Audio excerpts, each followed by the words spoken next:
마치 남의 이야기를 하는 것처럼 말을 하는 남자친구에게 전 실망했습니다. 그리고 지쳐갔죠. 시부모님께 무시와 과일씨를 받는 결혼은 하고 싶지 않았어요. 또 저에게 무심한 남자친구와 하게 될 결혼 생활도 걱정됐죠. 결국 전 파혼을 결심하게 됐습니다. 마침 자신의 아들과 헤어지라고 연락이 오고 있는 시모의 전화를 받고 파혼을 하겠다고 했죠. 시모는 자신의 아들과 파혼을 하겠다고 하는 저에게 또 모진 소리를 해왔습니다. 끝까지 모진 말을 하는 시모의 전화를 끊으려고 하는데 뒤에서 인기척이 들려왔습니다. 아버지였어요. 아버지께서는 제가 하는 통화를 모두 들으신 것 같았습니다. 입술을 꽉 깨문 표정에 손까지 부들부들 떨고 계셨죠. 아빠, 아까부터 듣고 계셨던 거예요? 겨우 그 이유 때문이라고 하든? 네가 어떤 아인데 겨우 그것 때문에 파혼을 시킨다고? 죄송해요. 아버지께 걱정 끼치고 싶지 않았는데 전 괜찮아요. 이미 벌어진 일인데 결혼 전에 생겨서 다행이라고 생각해야죠.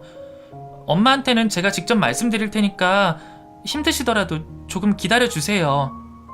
유현이랑 정리할 거 다 하고 나서 완벽히 관계가 끝나고 나면 말씀드릴게요. 그리고 이런 모습 보여드려서 정말 죄송해요. 네가 뭘 잘못했다고 나한테 미안하다는 말을 하니? 지금 가장 힘든 건 너일 텐데 나한테 미안해하지 말아라. 네가 그러면 내 가슴이 더 아프니. 그리고 우리야말로 그따위 집안에 너를 시집 보낼 수 없다. 네가 좋다고 하니 나도 좋았던 거지. 객관적으로 따져보면 그 집이 우리와 비교나 되니. 그래도 내 딸 사랑해주는 거 하나 믿고 보내려고 했던 건데 인성까지 개차반이라면 절대 보낼 수 없지. 너는 괜찮다고 하지만 나는 도저히 가만히 못 있겠다. 내 소중한 자식한테 그런 몹쓸 말을 한 집안 사람들 가만히 못 두겠어. 그 집안 놈들에게 우리 집이 어떤 집안이고 네가 얼마나 좋은 아이인지 알려줘야겠어. 아버지는 화가 잔뜩 난 모습으로 시댁에 찾아가겠다 말씀하셨습니다. 제가 아버지를 말려봤지만 소용이 없었어요. 제가 할 수 있었던 건 화가 난 채로 시댁에 향하는 아버지를 말리며 뒤따라가는 거였죠. 시댁이 될 수 있었던 그 집에 저녁이 돼서 도착하신 아버지는 대문을 걷어차버리며 집 안으로 성큼성큼 들어가셨습니다. 그리고는 소리를 고래고래 지르셨죠. 나와!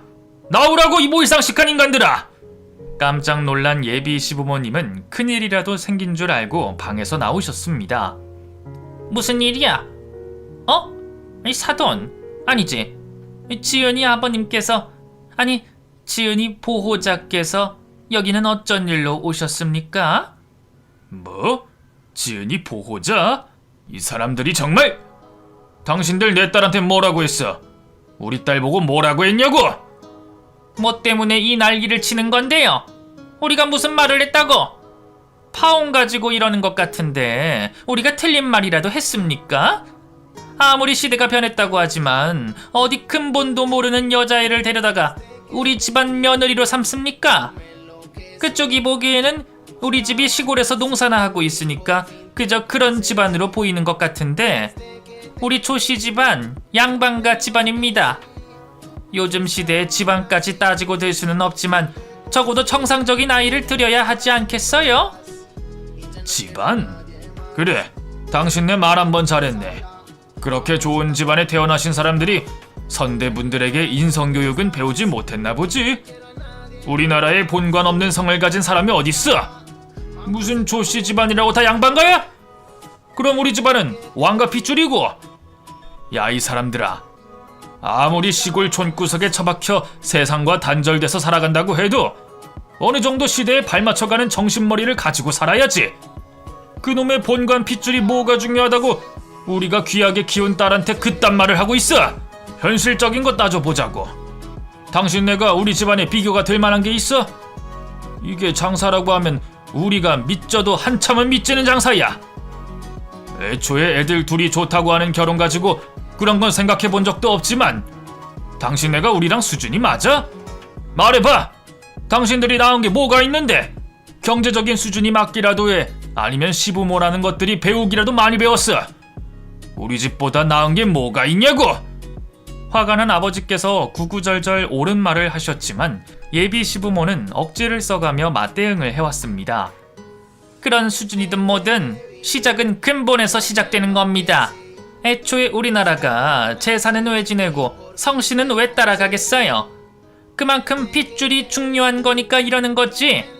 막말로 지은이 제 부모가 범죄자가 아니라고 보장할 수 있겠어요? 만약에 그렇다면 나중에는 어떤 식으로든 지 친부모를 닮은 구석이 드러나게 되어 있어요. 그래서 사람들이 핏줄 하는 겁니다. 그래서 결혼 전에 상대방 집안도 보고 부모도 보고 그러는 거죠. 다시 말하지만 근본도 모르는 애를 우리 집안에 들일 수 없습니다. 이상한 핏줄 들여서 집안을 거덜낼 수는 없으니 우리는 돈이고 뭐고 그런 거 다 필요 없습니다. 이 사람 말이 맞습니다. 우리가 100번 양보해서 쟤를 며느리로 삼는다고 해도 어떻게 조상님들 드리는 제사상에 저 아이가 한 음식을 올리겠어요. 나중에 조상님들 얼굴은 어떻게 뵙고요. 우리는 스스로 집안에 먹칠을 할 수 있는 행동을 못하겠으니 말씀처럼 이런 거 따지지 않는 집안에 시집 보내시면 됩니다. 두 사람의 억지에 결국 아버지께서 이성의 끈을 놓으셨습니다. 몸을 날리시면서 두 사람에게 본때를 보여주시려고 했죠. 제가 겨우 아버지를 잡고 말려 최악의 상황은 벌어지지 않았지만 아버지와 예비 시부모는 저를 사이에 두고 썰전을 벌이셨어요. 그때 대문을 급히 뛰어들어오는 사람이 있었습니다. 파혼 소식과 함께 저희 아버지께서 자신의 집안에 찾아왔다는 걸 뒤늦게 듣고 급히 내려온 듯한 남자친구였죠. 뛰어들어온 남자친구는 숨도 돌리지 않고 곧장 시부모의 입을 손으로 막았습니다. 아빠, 엄마, 잠시만. 진정 좀 하고 나랑 뒤에 가서 대화 좀 나눠요. 아버님 죄송합니다. 저희 부모님께서 흥분을 하시면 좀처럼 진정을 못 하시는 분들이라. 지은아, 너도 아버님 모시고 차 안으로 들어가서 진정 좀 시켜드려. 이렇게 서로 감정만 상하는 말에서 뭐해. 다들 진정된 다음에 그 다음에 대화를 해서 풀어야지. 안 그래? 남자친구가 온몸을 써가며 자신의 부모들을 말리려 했지만 역부족이었습니다. 되려 자신들의 입을 막아버린 남자친구를 꾸짖으며 계속해서 저희 아버지와 하는 썰전을 이어가려고 했죠. 아니 얘가 왜 이래? 뭘 진정해? 아무리 파혼을 했다고 하지만 시집 들어오는 여자 집안에서 이렇게 행동하는 게 정상이니? 너는 우리가 뭘 잘못했다고 우리 입을 막아? 보호자분, 어디 계속 말씀해 보십시다. 우리도 화가 나서 누가 잘못을 한 건지 따져봐야겠네. 파혼이라고 하면 그냥 그런가 보다 하고 있으면 되는 걸 왜 여기까지 와서 이렇게 난리를 칩니까? 이거 그 뭐야, 그 자격지심. 그래, 그 자격지심 때문에 이러는 거 아니에요? 그쪽도 은연중에 느끼는 거 아닙니까? 입양아라는 게 자랑거리가 아니라는 걸. 그래서 이렇게 과민 반응하는 거잖아요. 시모의 입에서 모진 말들이 쏟아져 나오고 있던 그때 갑자기 남자친구가 눈물을 터뜨리며 동네가 떠나가듯 소리를 질렀습니다. 제발 그만 좀 하라고요! 아빠 엄마 때문에 지금 우리 집 쫄딱 망하게 생겼는데 이게 뭐 하는 거예요? 저를 포함해 그 장소에 있던 사람들 모두 일시정지가 되어 울음을 터뜨리고 있는 남자친구를 쳐다볼 수밖에 없었죠. 남자친구는 엉엉 울면서 자신의 부모들에게 현재 처한 상황을 말했어요. 나 사업한다는 거 지은이 아버님께서 도와주신다는 투자금 없으면 붕 떠버려서 망해. 아버님 믿고 여기저기 손 벌린 곳이 많아서 잘못하다간 빚더미에 오른다고. 우리 집, 밭 전부 다 날라간다고. 내가 예전에 말한 적 있잖아. 투자도 대신 못해주면서 아버님이 투자 철회하신다고 하면 뒷수습은 어떻게 하려고 이러는 건데. 잘못하다가는 나뿐만 아니라 엄마 아빠도 쫄딱 망해버린다고. 그러니까 제발 좀 그만해, 그만. 저도 생각을 해보니 남자친구가 사업을 하기 위해 아버지께 투자를 받기로 한 내용이 이제서야 기억이 났습니다. 파혼 결정으로 인해 새까맣게 까먹고 있던 일이었어요. 아버지께서도 저와 똑같이 잠시 그 일을 잊어버리고 계셨던지 표정을 보니 이제서야 기억이 나신 듯 했죠. 남자친구의 울부짖는 말로 인해 한순간 상황이 역전되고 말았습니다. 아들의 말에 몸을 크게 부풀리며 씩씩대던 시부모 두 사람도 아들의 말 앞에 급격히 위축되며 작아지고 있었죠. 그리고 그제서야 자신들이 잘못을 한 것 같다며 저와 아버지에게 사죄를 해왔어요. 죄송합니다. 저희 아들이 도움을 받는 줄도 모르고 저희가 이상한 소리를 하고 있었네요. 그 말씀처럼 시골에서 있다 보니 저희가 생각이 짧아요. 그 넓은 아량으로 이해해 주시면 감사하겠습니다. 저희가 한 말실수에 대해서는 저희도 반성을 하고 있고요. 애들 일인데 괜히 저희가 나서서 문제만 만든 것 같습니다. 죄송합니다. 지금 당신들 뭐 하는 거야? 이런 게 사람 더 열받게 하는 일이라는 거 몰라? 왜? 당신 아들 말 듣고 보니 이제서야 큰일 난 것 같아서 이래? 아까는 근본이 어쩌고 저쩌고 하더니 계속해서 말해보지 그래. 진정하세요, 사돈어른. 저희가 다 잘못을 했다니까요. 정말입니다.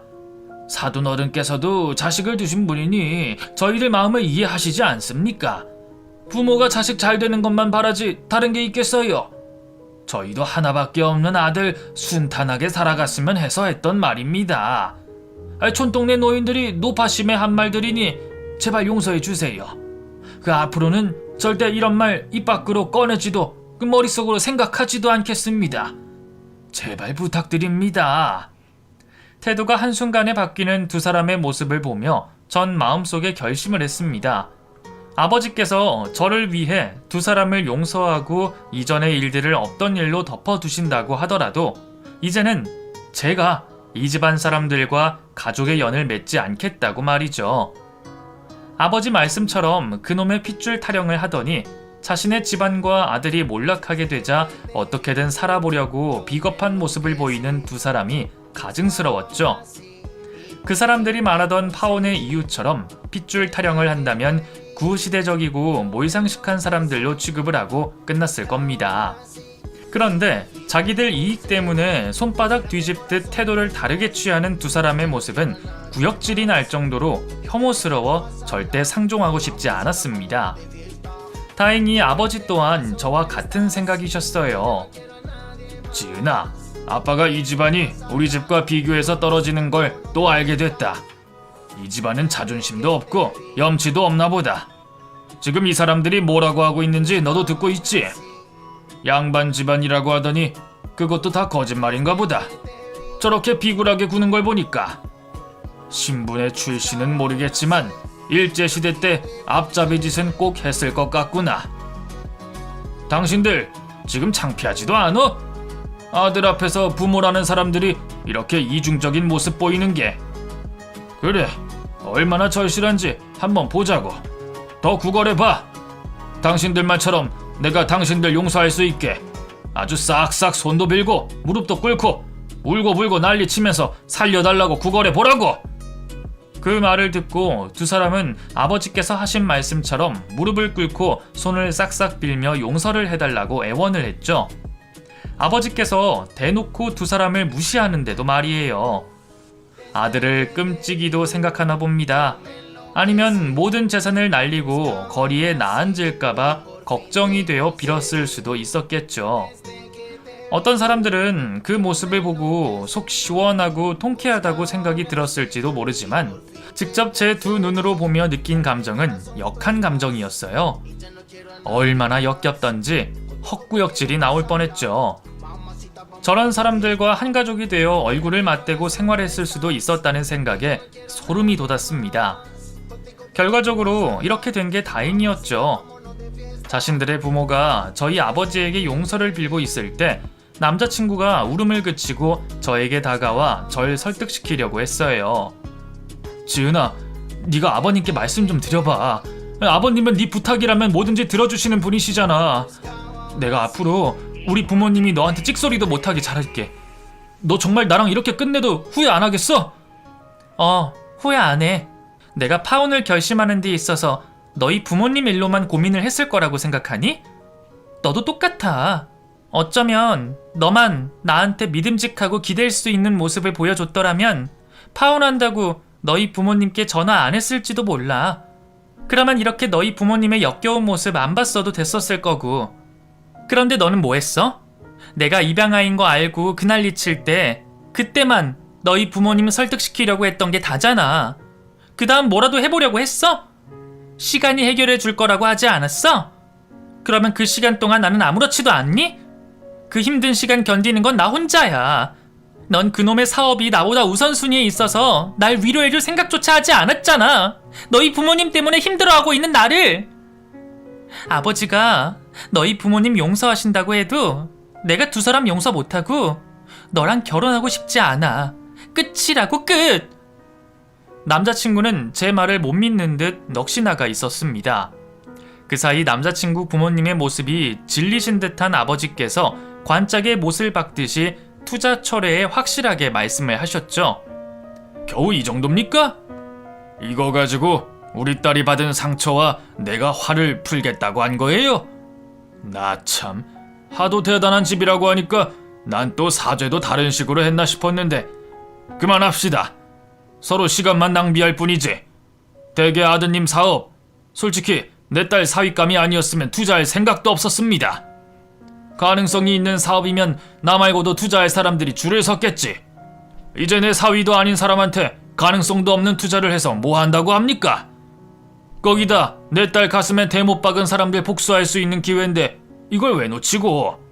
대단하신 집안이고 핏줄이니 분명 저 말고도 아드님 사업 도와주시는 분이 있을 거라 생각합니다. 그러니 전 투자를 철회하는 걸로 하죠. 그럼 이 대단한 집안 어떻게 되는지 저 먼 곳에서 잘 지켜보고 있을 테니 한 번에 가라앉지 않게 발버둥 치고 계십시오. 그래야 멀리서 지켜보는 우리도 보는 맛이 있지.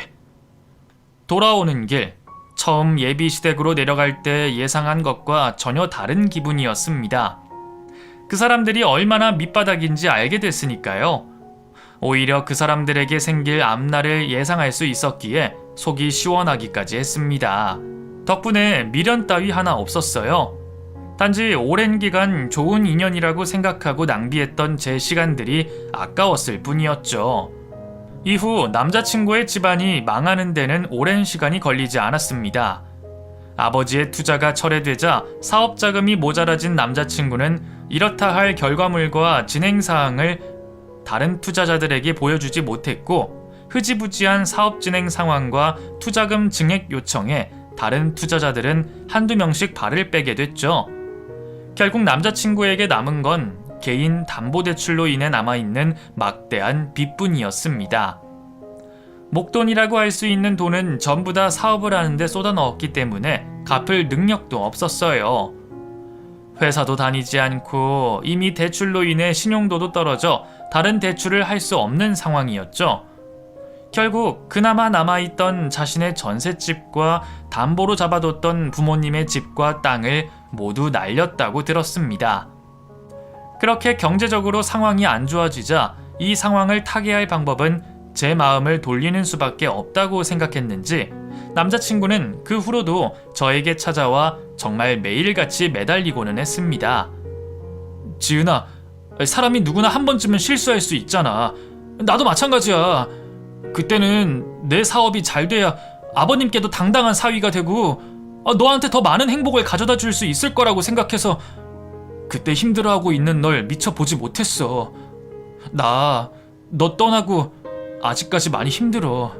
우리 부모님들도 많이 후회하시고. 네가 우리 부모님을 못 보겠다고 하면 평생 마주치지 않게 할게. 정말 약속해. 그러니까 우리 다시 잘해보자. 나 너 많이 사랑해. 실수 누구나 할 수 있지. 그런데 실수는 평소에 해야 용서가 가능한 일이지. 내가 얼마나 힘들어하고 상처받은 줄 알면서도 태연하게 관심도 없는 게 실수라고 할 수 있겠어? 이 다음은 이런 일 아니라도 내가 힘들 때 또 똑같이 행동할 거잖아. 그때 또 실수라고 변명할 거고. 저번에 내가 무슨 미련의 여지를 남겼는진 모르겠지만 우리 파혼뿐만 아니라 아예 헤어지는 거야. 우리 이제 연인 관계도 아니고 친구 관계도 아니라고. 지은아, 제발. 나 정말 너무 힘들어. 우리 사이를 되돌릴 수 없다면 그건 알겠어. 근데 그 아버님께 사업 관련해서 좋게 말해주면 안 될까? 그래도 우리 결혼까지 생각했던 사이인데 최소한의 정은 있을 거 아니야. 좋게 말하는 게 어려우면 내가 아버님 만날 수 있게 자리라도 마련해줘라. 응? 살아보겠다고 발버둥 치는 남자친구의 모습이 안타깝긴 했지만 이러다 질긴 인연이 될 것 같아 뒤도 돌아보지 않고 돌아섰어요. 이후 전 평범한 일상을 보내게 됐고 가족들과 행복한 시간을 즐기게 됐죠. 그리고 지금은 좋은 남자친구를 만나 다시 연애를 하고 있습니다. 아직 결혼 이야기를 오갈 정도로 깊은 만남을 가지고 있는 건 아니지만 다행히 과거 같은 일은 발생하지 않을 것 같아요. 지금 만나는 남자친구는 개인적인 능력이나 집안 수준 모두 비슷비슷하거든요. 물론 그렇다고 이미 한번 큰일을 치른 제가 전처럼 확신을 가지고 사람을 쉽게 믿을 수는 없겠죠. 그래서 이번에는 더 조심스럽고 천천히 서로를 알아가려고 하고 있습니다.